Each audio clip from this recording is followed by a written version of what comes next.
Well, good morning, Revolution.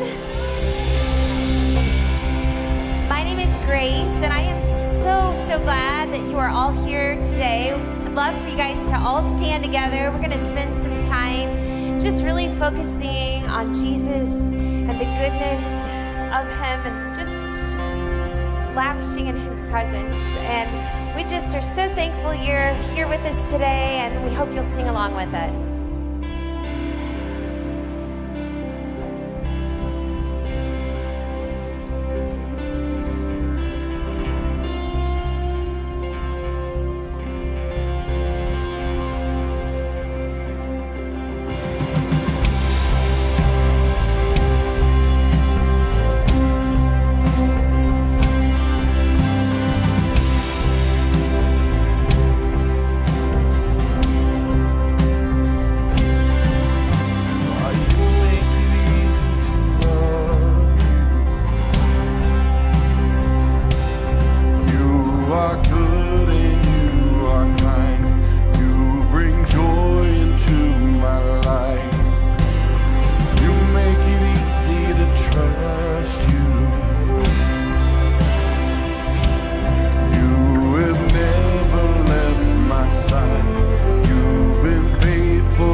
song we could ever sing. Worthy of all the praise we could ever bring. Worthy of every breath we could ever breathe. We live for you.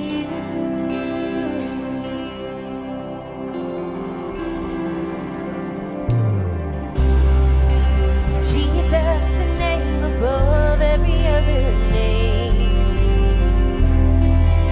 Jesus, the only one who could ever save.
so much. We praise your name. I thank you for each person gathered here this morning, Father. I just pray a special blessing on each one. Father, I pray that our eyes would be open in wonder and in awe and amazement to all the good that you are doing around us, Father, that we would have your love, your compassion for everyone we encounter. Jesus, just prepare our hearts and our minds and our souls for what you would have for us today, that you would continue to work in our lives and transform us to be more like you. We love you so much, Jesus. Thank you. Amen. Good morning. I'm Joby, and I just want to say welcome. If it's your first time or your 100th time or 10 years, we're just so glad you chose to come to Revolution. Here at Revolution, we believe that we want to help people find Jesus and live like him. So we just want to partner with you. If you are new, out these next step doors, they'll open at the end of the service, and we have a team that wants to meet with you under the big red banner that says, we're so glad you're here, because we believe you matter. God says you matter. We want to partner with you. They may have a gift for you at the end, so you should go over there and say hi when you're done. Other than that, that's the good welcome part. So I learned my lesson the first service when I said, everybody knows what's coming up, because I'm so excited for the next part. But Thanksgiving is in like a week and a half, 2 weeks. Okay, so after that, does everybody know what's coming up? Christmas, I know, I'm so excited. So in 3 weeks, we start our Christmas series, Christmas at the Movies. But before that, November 25th is Light Up Logansport Parade.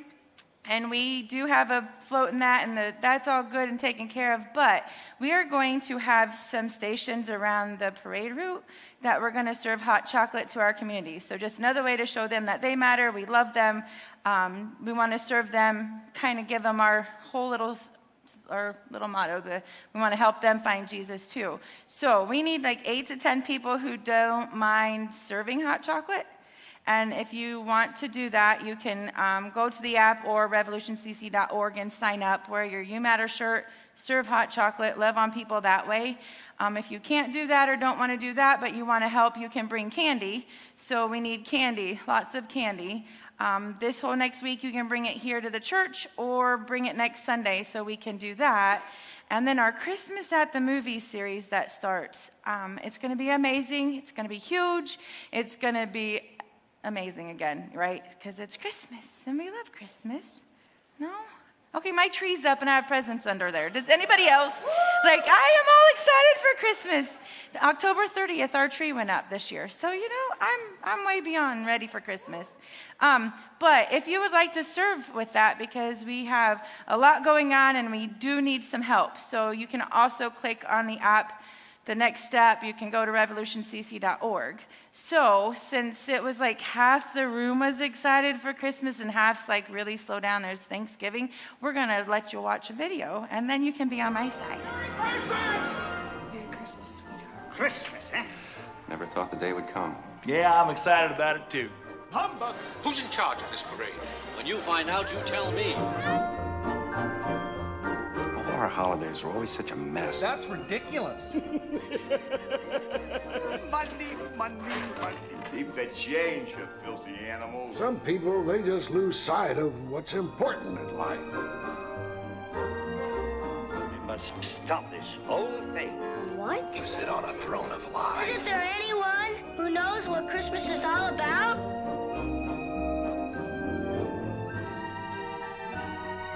Sure, Charlie Brown. I can tell you what Christmas is all about.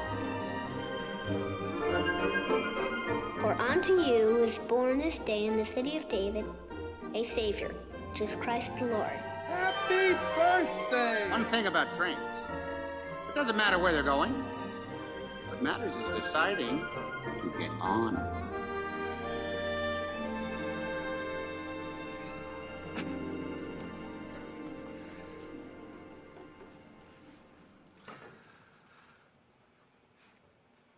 Good morning. All right. Hey, it is good to be with you today. Put your hands together for Joby hosting today. Good job. Worship team did awesome. My name is Nathan. If it's your first time here, welcome. I'm the lead pastor. It is so good to have you here. We welcome you here at Revolution. I would love to get to meet you again out these double doors after service. But today, we're in the middle of our habit series, and I'm going to get to a habit in a second. But I want to do a little celebration. Some craziness happened here last weekend about 6 o'clock to 8:30-ish. If you would have drove by the building, you would have saw some wild things, a little bit like this. You know, we had a student night going on. We had this. We had about 60 kids here. That's awesome. We can clap for that. About 60 kids. We had about 23 adults. It was amazing. And my favorite picture is right here. I love this. We're all about the next generation. And as we're on this search of looking for our next student pastor, we just made a hire for a kids pastor we'll announce next week or next couple of weeks. We're so excited because God's moving the next generation. And we know God's going to continue to move. And I love these pictures of worshiping. And here's what's awesome. Some of you were there helping and some of you weren't. But all of us were a part of it because even if you weren't there, your generosity made this possible. Generosity is a spiritual habit, a spiritual attribute that we should have. And generosity, it gives to God and says, God, I want you to take this and I want to partner with you in your mission. And so many of you are so generous and it allows us to do things like that. And before we get, I just want to remind you can give online, you can give on the app, or you can give through the double doors on the left here. But again, your generosity partners with God and says, God, do what you want to do. And God moved last week. And so we have another one coming up in December. Continue to pray for our student pastor and our kids pastor that's coming on as well, because God's moving already. So let's put our hands together for God moving, and then we'll get rolling. All right, I want you to hop in a time machine. I want you to jump back about 8 years ago. And I want you to jump to the beautiful year of 2014. 2014, the number one movie, or one of the number one movies, was Captain America, Winter Soldier. They've been making Avenger movies for like 15, 20 years now, and they'll keep going. I think the number one song was Happy by Pharrell Williams. I'm not going to sing it, but it's Happy. But also, across the nation, something was going on. And the little strip malls everywhere, and malls everywhere, little businesses were opening, and they were the escape rooms. Everybody remember the escape rooms phase? Anybody do it? Have you ever done an escape room? Some of you, right? And so let me remind you what an escape room is. It's a waste of money. No, I'm just kidding, right? But 2014, it's like they went from a couple hundred in the country, and they went over to like 3,000 or 4,000 in a span of a few years. And they were everywhere. And you would pay with a group of friends to go to this room, and they would lock you in. And there'd be like a cute little theme. It'd be like Cabin in the Woods, or on the beach, or shipwreck, or something Egyptian. I don't know. But you would pay to do it, and they would lock you in this room, and you would have your friends, and they would give you like these riddles or these puzzles, and you would have to escape the room as fast as possible.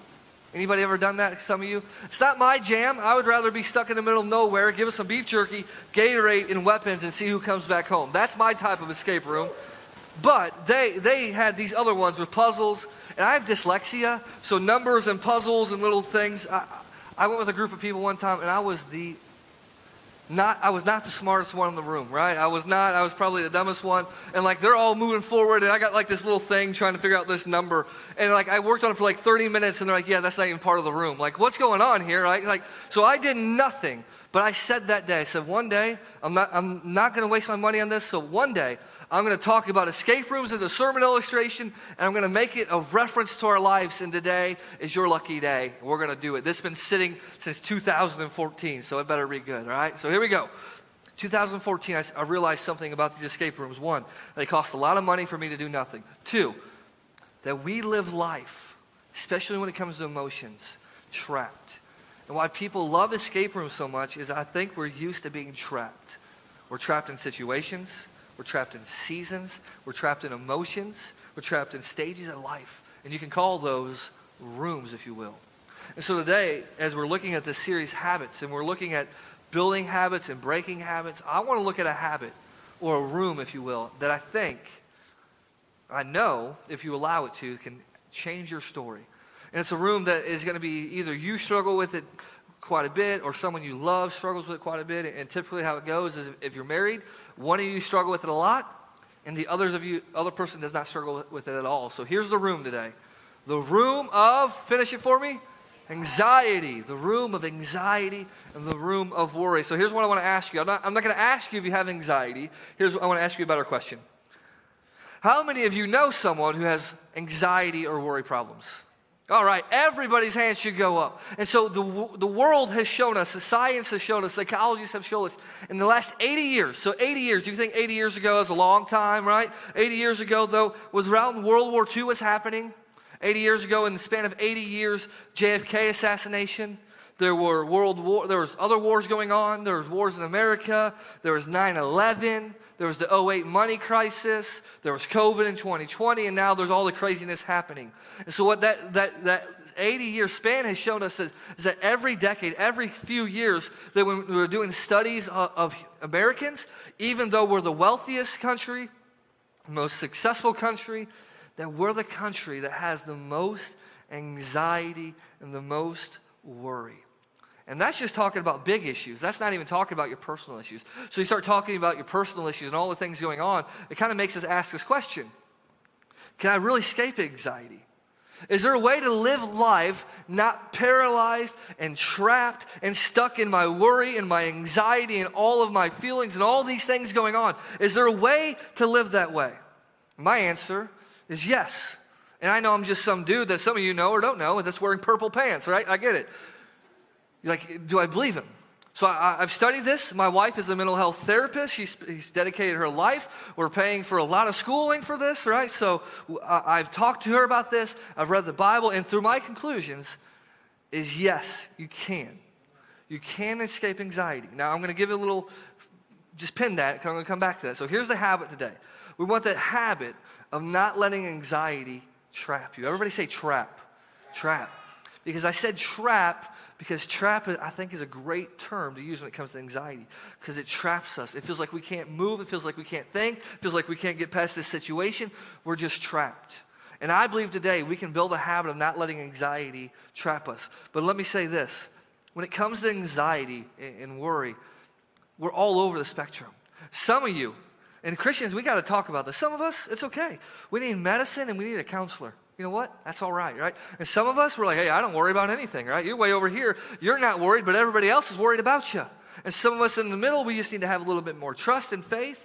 But whatever your partnership or whatever your experience with is an anxiety, and this can really go for any mental health, depression, bipolar, anything. Just because medicine or, medicine, you need medicine or don't need medicine doesn't mean other people don't. So how you handle it may not be the same way other people handle it. And so when I say we're not letting anxiety trap us, building a habit of not letting trap us, here's what I mean. We're going to still have worry. You're going to still worry. You're going to still have anxiety. But you don't have to let it cripple you. It doesn't have to define you. Matter of fact, if you define yourself as someone who's an anxious person, that's where Satan wants you. He wants you to label yourself. He wants to label you that so you can never get untrapped from it. Right? So we're going to have it. We're going to struggle with it still. But we're just not going to let it trap us. We're just not going to let it define us. We're not going to let it paralyze us in life anymore. So I want to give you the definition. This is not my definition, but this is the Webster's Dictionary definition of anxiety. Anxiety is a feeling of worry, right? That's why I'm going to use the word worry a lot. It's a feeling of worry or nervousness or unease, typically about an imminent event or something with an uncertain outcome. I like that word feeling because feeling means it starts up here.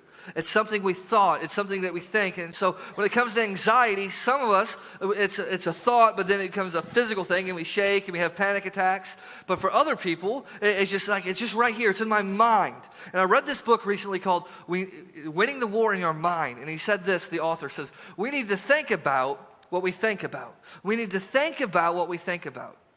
And here's what he goes on to say. He says, when you think about your thoughts are constant. All of you right now, you're thinking something. You might be thinking like, hey, I hope this guy gets over before lunch. I'm hungry, right? But your thoughts are constant. You're always going, always going, always going. Your thoughts are powerful. Your life is moving in the direction of your thoughts. As you think, your life goes, right? And then thoughts can lie. That's the thing about emotions. The emotions can lie to us. They can make fake things seem real. They can make situations that aren't a big deal seem way bigger. They can lie. And they matter because they're taking up real estate in our mind. And often our thoughts are going to guide us. So they're constant. They're powerful. They can lie and they matter.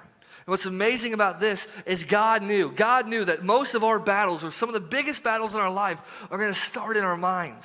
And so Paul, the Apostle Paul, who wrote many letters, he says this: we demolish arguments and every pretension that set itself up against the knowledge of God.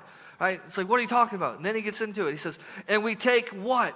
Captive every thought. Take captive every thought and we make it obedient to God. He's like, you have to think about what you think about. You have to think about what is going on in my mind when I'm anxious, when I'm worried. What is going on up here? Because what is going on out here often comes out and it plays itself out in your life. And so often we're trapped in our thoughts and we're trapped in our mind. And so we find ourselves in a room like me, trying to get out of an escape room, figuring this little puzzle out, but you can't get out of it. Like, I'm stuck. Paul says, you got to start thinking about what you think about. So I want you to think about this. What's on your worry list? What do you worry about? So this week, I kind of answered that question. So naturally, I don't worry. So that means the other person in my house worries a lot more, right? She worries for me. She worries about things I don't even worry about for myself, right? And so I don't think I'm anxious. I don't think I'm not much of a worrier. So I started thinking about the last couple of years, what do I worry about? So I started writing it down. I was like, one, anybody else ever worry about money? I worry about money sometimes. You know what else worry? Big worry. I worry about church. Right? The last church I came from, I worry about this church, I worry about the growth of the church, I worry about you guys, I worry about, hey, what's going on here? I worry about that all the time. It takes up a lot of real estate in my mind. I worry about, am I a good enough husband? Am I falling short? Am I a good enough person? Am I a good enough minister? And then October 7th, 2001, about 8 p.m., right when I was getting ready to watch Thursday Night Football, about 9-pound baby girl popped out of her mother's womb, and I haven't stopped worrying a day since, right? It's like I worry about everything. Like, she came into my life, it was like that freight train of anxiety, it just ran me over, right? And I worry about her all the time. And I don't even consider myself someone who worries. Most of the time, I don't worry. But that's my list. So what's on your list? What do you worry about? You worry about money? Like, am I ever going to get out of debt? Like, I went to college and I paid how much for this? And I make this much? It doesn't quite line up. Am I ever going to get out of debt? Dave Ramsey, bro, you're not helping me. Let's make this happen faster. Where's your envelope system at, right? Am I going to get out of this? Single. If you're single, am I always going to be single? Like, is there any good dudes out there? Are there any good women out there? I don't know, right? Married people are like, is it always going to be like this? And how long is it going to be like this? High school, college. What am I going to do after school? What college am I going to get into? Do people like what I wear? Am I cool enough? Like, am I on the basketball team or sports team, but am I good enough? Like, are people going to make fun of me because I'm sitting the bench? Like, what do you worry about? I don't know what you worry about, but here's the reality. There's always something to worry about, isn't there? You know, if you're not worried, someone will worry for you. There's always something to worry about. So I want to take you to an ancient question. Asked by Jesus. It's not my question, but he preached this sermon called the Sermon on the Mount. And he gave all these things, he talked about all these things, but in the middle of the sermon, he starts talking about worry. And this is what he asks. It's like, dude, what an insensitive question. Can any of you, by worrying, add a single hour to your life? And to that we say, no, right? Jesus, like, what? But what a unsensitive question. Like, it's not a very nice question. Can any of you worry by adding Can any of you, any of you who are worrying, add a single hour to your life? Meaning, can you do anything with the worry in your life? Does worrying change anything? Does it ever fix your circumstance? Anybody? No, it doesn't fix anything. But here we are. And when someone says not to worry, what do? You worry even more. So he's like, can worry do anything? Maybe you're like me. You're like, I love Jesus. I'm faithful. I trust him. I trust him with my life. But I still worry. I still have anxiety. I still get trapped sometimes. Anybody there? So what are we to do? That's what I want to talk about today. And I wish I could give you a 10-step process and say, hey, follow these 10 steps, you'll go home and you'll never worry again. Unfortunately, I'm not Dr. Phil. I cannot do that for you. But I can do something better for you. I can point you in the right direction. I can point you to the right direction, the first step that makes all the other steps possible. You may leave here today with anxiety and worry, and you may come here with anxiety and worry, and you may leave with it, but at least I'm giving you an applicable step. You may still need medicine and a counselor, and that's okay. But what we're going to look at today, if you do not apply to your life, if you do not take this step, my promise to you is you will always live somewhat trapped by anxiety. So I want to take you to a letter. I want to take you to a letter written by a man named Peter. Peter was a disciple of Jesus. He was like the disciple. He's my favorite disciple, like, because he's a guy who said things all the time, and Jesus is like, hey, Peter, be quiet. And then when Jesus is getting arrested, what does he do? He cuts a soldier's ear off. Like, that's the type of friends I want. Like, you come at me, I want someone cutting someone's ear off, right? That's Peter. And then one time he was walking on water, and he saw Jesus, and he steps out of the boat, and he starts walking on water, and then he notices he's walking on water, and what happens? He worries, and he gets anxiety, and he starts sinking. And then another time, this big tough guy who cut the soldier's ear off, this little girl comes up to him and says, hey, you've been with Jesus. And he's like, no, I haven't, because Jesus was just arrested, and he basically is scared to death of a little girl. So Peter has anxiety. He's been there. He has had a front row seat of what Jesus teaches. And he writes this letter to a group of Christians who are persecuted, who are spread out, who are anxious. They don't know what's going to happen to them. Their family's dying. They might die. And Peter writes this letter. And in this letter, towards the end of the letter, 1 Peter it's called, right? It's a real tricky name. 1 Peter, written by Peter. He says this. Before he starts talking about anxiety, and this is where he starts. He says, all of you, so everybody, pay attention. Clothe yourselves with humility toward one another, because God opposes the proud, but shows favor to the humble. And then he kind of really gets into it. Humble yourselves, therefore, under God's mighty hand, that He may lift you up in due time. And we're like, whoa. We thought we were talking about anxiety and worry. I'm not a scholar, but I don't see those words anywhere in those verses. But in the next verse that we'll get to in a moment, Peter starts talking about anxiety and worry. But before he does, he starts to make a connection in our minds. He starts to make a connection. He's going to say there's a connection between humility and pride and anxiety. There's a connection between anxiety and worry and pride. We don't typically make that connection. Matter of fact, when I think about anxiety, I never make that connection until this week. I did. And so he says, you got to humble yourself. God opposes the proud. God shows favor to the humble. You got to humble yourself under God's mighty hand. He says there's something that's connecting this anxiety, and part of it is pride. And so part of pride is it's all about me. You know, that person, it's like, hey, I look good, I feel good. They make you think it's all about them. It's all about them all the time. But another definition, and this is where the anxiety comes in, I can do this on my own. Or I have to do this on my own. Or if something's going to happen, it's going to be because I did it. So the weight of this situation, I have to overcome it. The weight of this struggle, I have to overcome it. It's on me. So let me ask you this. Has your pride ever gotten in your way? Anybody? Pride ever get in your way? Me, right? So me and Whitney, we love to go to vacation in North Carolina. And when I go on vacation, as you guys can see, I'm moving all the time. We're not sitting down. Whitney wants to go on the beach, and she wants to do the Midwest lobster tan. Like that means when us Midwesters go down south, and we get sunburnt and look like lobsters on the beach and sit there all day. I don't want to do that. I want to be rolling. I want to be boogie boarding. I know I might be 30-something, but I'll boogie board with the 10-year-olds. I don't care, right? I'm going. I want to do stuff. I want to move. I want to eat everywhere. I want to see everything this place has to offer in 5 days. So I need a vacation from my vacation. So one of these times, I finally convinced her, for whatever reason in my mind, I wanted to go sea kayaking. Don't know why, never had been, I just want to go. So we do it, and we pay money to do it, and you have to have an instructor, and blah, blah, blah, all that stuff. And so we go, and we get there at our time, and there's these 2 long kayaks out, and he says, hey, have any of you ever been kayaking? I'm like, bro, yes, I've been kayaking, okay? Like, who hasn't been kayaking? Like, yes, this isn't my first rodeo, man. I know what I'm doing, right? Okay. I lived on the mighty Ohio, bro. You might have the Atlantic Ocean, but come on, have you ever been on the Ohio River? And he's like, well, here's what I want to tell you. The sea kayaks, they're longer and they're skinnier than the kayak you're used to. I was like, great story, man. Thank you for telling me that. Like, I can see they're longer and skinnier.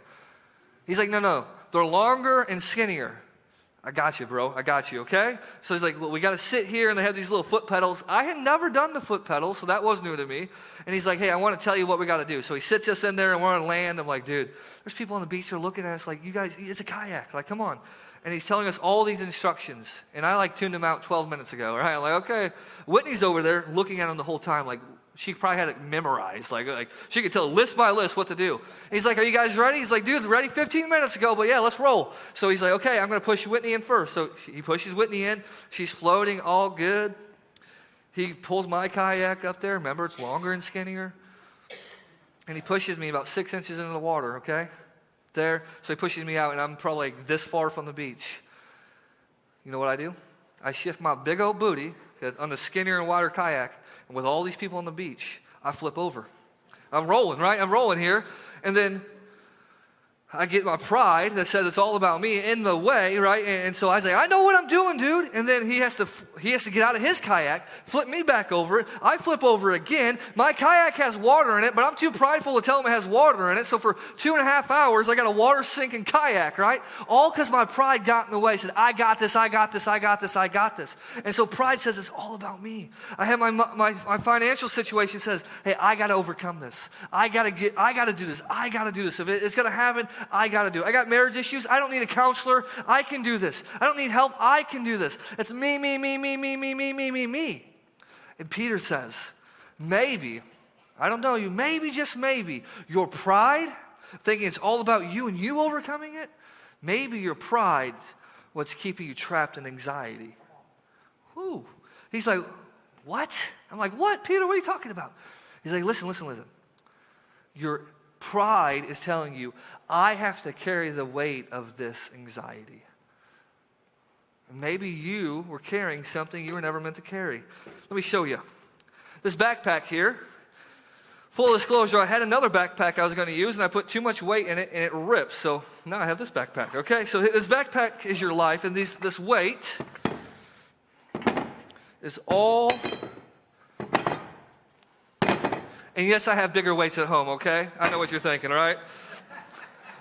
All that weight is your worry and anxiety. But this is a shameless plug. Here's American flag. Any veterans in here, we want to thank you. Veterans Day was on Friday. Put your hands together for the veterans. In full disclosure, this is actually a diaper bag. I've never used it as a diaper bag. But it works. So, men, you want a diaper bag that looks sweet? Here it is. But this is your life, right? Without the worry, it's pretty light, pretty simple. You start adding things. What do we worry about? Well, man, the economy's pretty tight. Gas is like let's just call it $5 a gallon, right? A lot of you drive big old trucks. It's expensive, right? You have a kid. That's worried for like 18 years. Let's be real, man. Like 38 years, 40 years, 50 years. Got marriage struggles. Man, marriage is hard. You ever know that? Like, it's ups and downs. It's like, man, it's hard. Then you got those temptations and struggles and sins that nobody else sees. Some people see them, but man, they're just weighing you down. It's heavy, right? Have you ever, the election's coming up and there's politics. You see these people who are running, like, where are they coming from? Like, I don't know, but that makes you worry. And then everything else. What you do, your life, you put it all in, you pack it all in, you look good, you feel good, you put this nice bag on, maybe, and you start carrying it around. It's a little bit heavier than when I was just preaching a second ago with no bag on. But this anxiety starts to weigh you down. Now, I can do this for a little while, right? But imagine this is your life. All that anxiety on you. You're taking that anxiety everywhere you go. You take it to the coffee shop, Black Dog, Starbucks. Some of you got the whipped cream with the little red dots on top. Mike Barron, we see you, right? And and we got, we take it everywhere. We take it into our marriage, and we take it into our work, and we take it into our kids. And it's weighing us down, and it's heavy. And I can do it for a little while, but eventually that weight's going to get annoying. You know what happens when that weight of anxiety starts coming on you? You start lashing out. You start getting angry. All the words come out. You start doing things you weren't naturally to do. So Peter's like, you're carrying all this weight. So what are you supposed to do with it? What do you do with anxiety? Here you go. You stop, right? That's the answer. Just stop. You anxious? Stop. You worried? Stop. Isn't that the world's best advice? Just stop. That's why I used to tell Whitney, stop worrying about it. You wouldn't have to worry about it, right? That does not work, by the way, so don't try that. But here's the reality. No matter how much we want to stop, we don't know how. And Peter's point is maybe you don't know how. So let me make the connection. Verse 6, again, he says, humble yourselves. Therefore, under God's mighty hand, so you got to picture this, under God's mighty hand, you're humbling yourself. So that who may lift you up? He. Did he say you? Did it say your name? That Nathan may lift you up? That you may lift yourself up? He says, no. That he may lift you up. And then he says this key phrase, in due time, on his time, in his time frame, not necessarily your time frame, but he may lift you up. Peter's saying, you got to humble yourself. And what's humility? Humility says, I can't do this on my own. I can't carry this weight. I can't control people. I can't control my spouse. I barely can control my kids. I can't control my finances always. I can't control the economy. I can't control it. And to get through this situation, to get through this struggle, to get through this pain, get through anything, I have to realize I can't do it on my own. And Peter says, when you get to that point, that's exactly where you need to be. Because when you do that, something happens. Verse 6 is the next verse is only possible if you do verse 6. Because in verse 7 it says this, cast all your on him because he cares for you. You see what Peter's saying? He's saying you were never meant to carry it. You were never meant to carry it. As a matter of fact, Jesus came so you came to this world so you didn't have to carry it. See, you don't carry. Everybody tells you got to carry. Peter's like, you don't carry. You cast it. You don't carry it. You know what the word cast means in the Greek? It means to transfer the weight. And that one word, that one phrase is used one other time in all the Bible. It's used talking about when Jesus is going to ride into Jerusalem and they are putting all of Jesus' stuff and materials, they are casting it onto the colt, to the donkey, right? And they're putting all the weight on him. So the illustration is that you have weight and you take it, when you cast it, you're taking it off your shoulders and you're placing it somewhere else. Peter's saying, here's the secret, here's the secret, here's the secret. You want to no longer be trapped by anxiety. You want to no longer let it control you. Here's what you got to do. We transfer the weight. He's like, what you have to do is you got to visualize that you take off that weight. You take it off your shoulders. And you place it on the shoulders of your Father who cares for you. And he says, He will carry it. Just like that colt will carry Jesus into Jerusalem. God will carry this. And you know why he carries? He carries because he cares. You know why we live by you matter? Because God cares about us. God is saying you don't have to carry this anxiety. You don't have to carry this worry. You don't have to carry. It's not up to you. It's not always on your shoulders. You don't have to carry the weight that's enslaving you, that's trapping you, that's paralyzing you. And as he's preaching this, I imagine him thinking back to the Sermon on the Mount where Jesus is talking about worry as well. And Jesus' advice, it's crazy. Let me read it to you. It gets a little wild. He's like, look at the birds of the air. Like, great advice, right? They do not sow or reap or store away in barns. What's he saying? He's like, they're not just thriving and searching and building and worrying all about the worldly things. And yet, your heavenly Father feeds them. Are you not much more valuable than they? Jesus, you're telling me to look at the birds? Like, that's your advice. I'm freaking out and I'm worried. You know, hey, look at the birds. Look at the birds. What do they have to do with it? I have bills to pay. I have a marriage to fix. I got a job to worry about. I have all this stuff to worry about. And you're like, look at the birds. And you say, listen, calm down. Pause. Look up. Okay. He's like, you see the birds? I was like, yeah, I see the birds. He's like, what are they doing? They're flying. He's like, exactly. Birds poop where they want to poop. Poop on who they want to poop on. They do whatever they do. And apparently in Logansport, they like just to circle my neighborhood all day. Over here, it's like they're just constantly circling. What are they doing? Who knows? I don't know what they're doing. I don't know what's going on in Logansport with the birds. It's weird. He's like, but they do whatever they want. They don't have 401ks. They don't have Nike feathers. You know, they don't got the best shoes on their feet. They just do whatever they do. Birds, they do nothing. And he says, yet, doesn't God feed them and take care of them? And aren't you more valuable than they? You think, of course you are, right? There's only one thing made in God's image. It's not birds. It's you. It's humans. Only one thing. And God cares about you. Jesus said, I'm not telling you won't have worry. I'm not telling you won't have anxiety. Matter of fact, Jesus never promises that. He says, you will have trouble. But here's what Jesus is saying. He says, you can have uncertainty and not be trapped in anxiety at the same time. So you can have the weight, but someone else can carry it for you. You don't have to carry it. And we're like, well, Jesus, come on, that's way too simple. Okay, let me go back to the question he says. It was question of the day. Can any of you, by worrying, add a single hour to your life? You're like, no, Jesus, we already been through this. No, we can't. Matter of fact, our health can't improve. Your relationships won't improve. It adds nothing to our life. And Jesus is like, why don't you try my way? How about the next time you're worried? I know it's crazy. I know it's crazy. Next time you're worried, why don't you pause, especially if you're in Logansport, and you look up and look at the birds and use them as a reminder. I look at the birds. God takes care of them, and he loves me even more. And I can transfer the weight to him. And in that moment, I know it sounds so simple, but it's just a step of reminding yourself that he carries because he cares. And then Jesus ends this entire section with this. Therefore, the therefore is what? Therefore, referring back to anything else that he's talked about with worry. Do not worry about tomorrow, for tomorrow will worry about itself. Man, so many of us, we're worried about something that's going to happen tomorrow. We might be worried about something that may not even happen tomorrow. We're worried about something that the likelihood that would happen is crazy. But we're worried about it, and it's trapping us.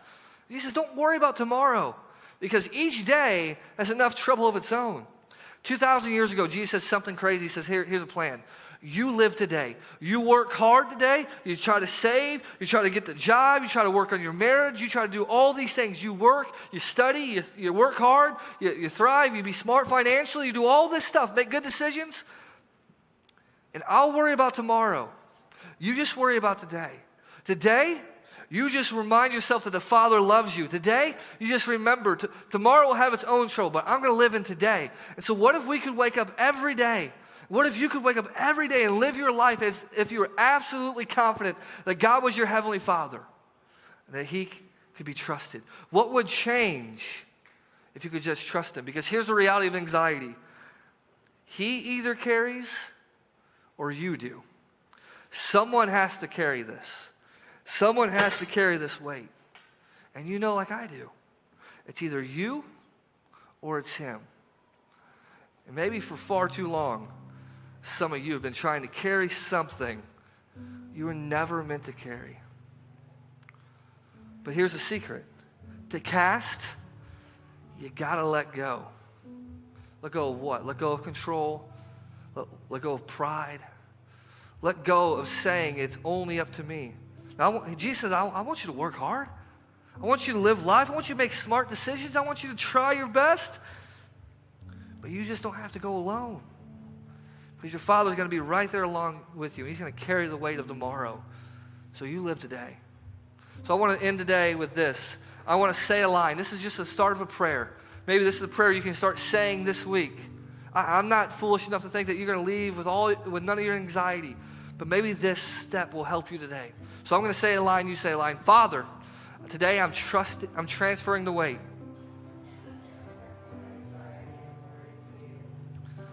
I'll say this one, you say the last one with me. I know I can trust you because you care for me. Say it out loud. I know. Say it on count of three. Here we go. On count of three. 1, 2, 3. He cares for you. Because he cares for you, he carries for you. He carries for you. Let's pray. God, we're so thankful that you're the Father who carries us and carries our weight. And you said we can transfer the weight from us at any time. So today I pray whatever weight we came in here with, that we transfer onto your shoulders. God, we are so thankful that you don't leave us alone in our struggles and our pain and our suffering, that you walk beside us. God, so today we're going to continue to stand. We're going to continue to praise you. We're going to do that because you're a Father who cares for us. It's in your name we pray. Amen. Please stand with us.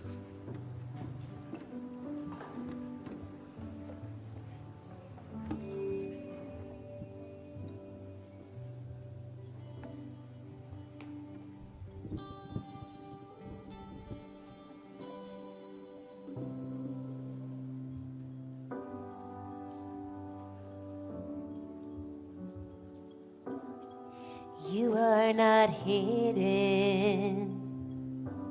There's never been a moment you were forgotten.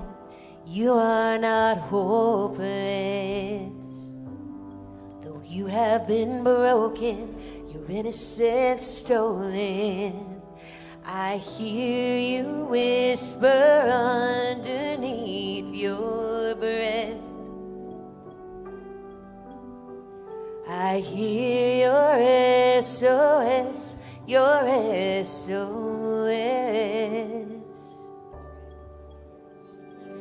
I will send out an army to find you in the middle of the darkest night. It's true, I will rescue you.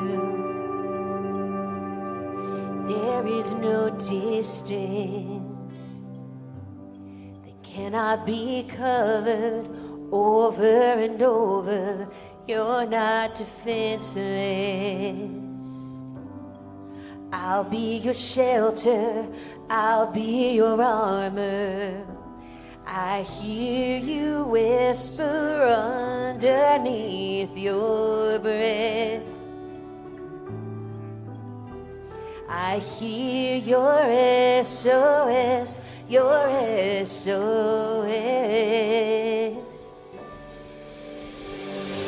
I will send out an army to find you in the middle of the darkest night. It's true, I will rescue you. I will never stop marching to reach you in the middle of the hardest fight. It's true, I will rescue you. I hear you whisper underneath your breath. I hear you whisper, you have nothing left. I will send out an army to find you in the middle of the darkest night. It's true, I will rescue you. I will never stop marching to reach you in the middle of the hardest fight. It's true, I will rescue you.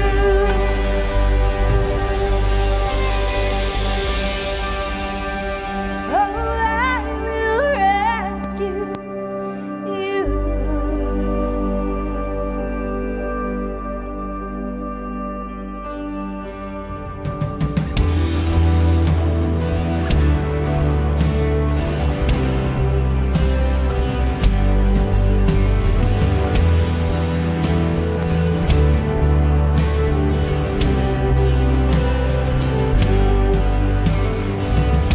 Before I spoke a word, you were singing over me.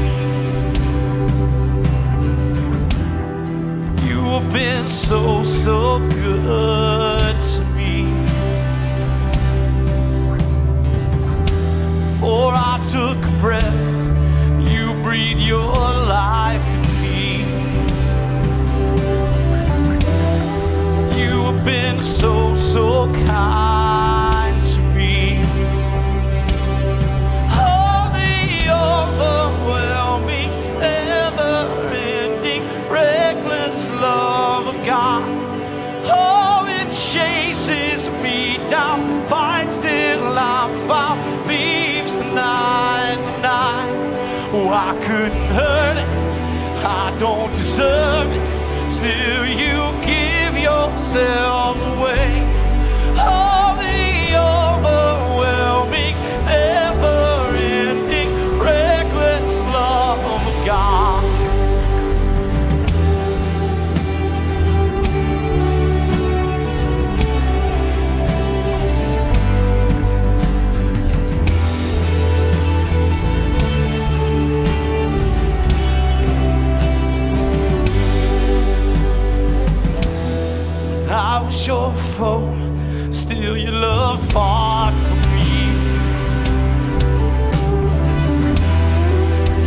You've been so, so good to me. When I felt nowhere, you paid it all for me. You've been so, so kind to me. Oh, the overwhelming, never-ending, reckless love of God. Oh, it chases me down, fights till I'm found, leaves 99. Oh, I couldn't earn it, I don't deserve it, still you give yourself away. Oh, the overwhelming, never-ending, reckless love of God. Oh.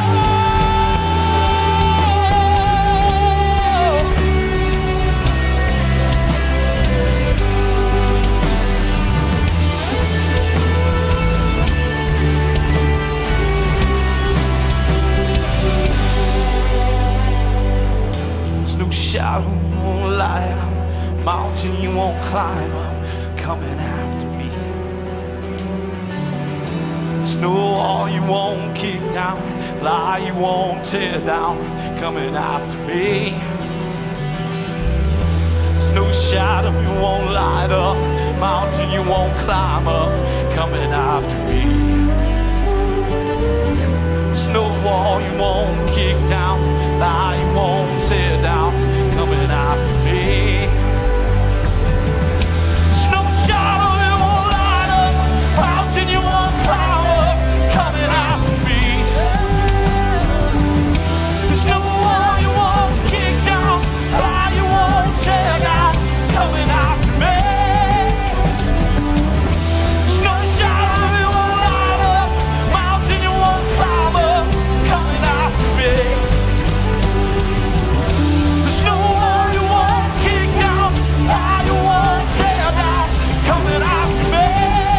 Oh, the overwhelming, never-ending, reckless love of God. Oh, it chases me down, fights till I'm found, leaves the 99. Oh, I couldn't bear it, I don't deserve it, still you give yourself away. Oh, the overwhelming, never-ending, reckless love of God.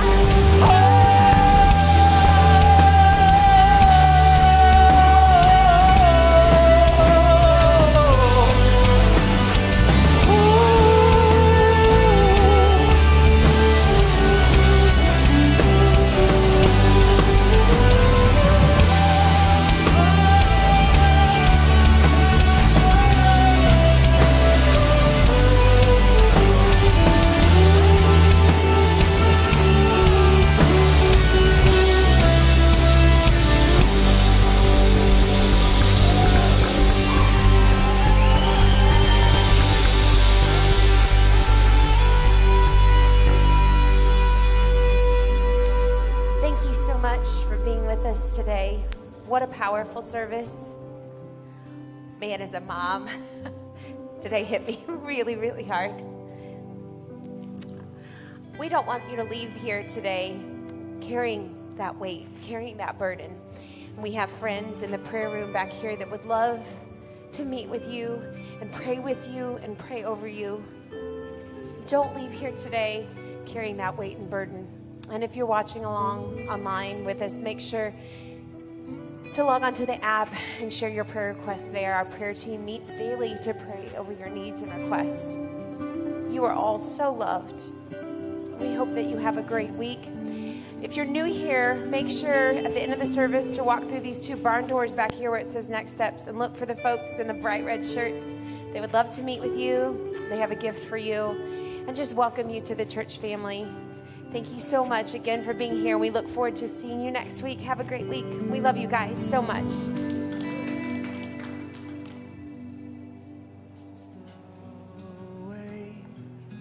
Your love has stayed the same.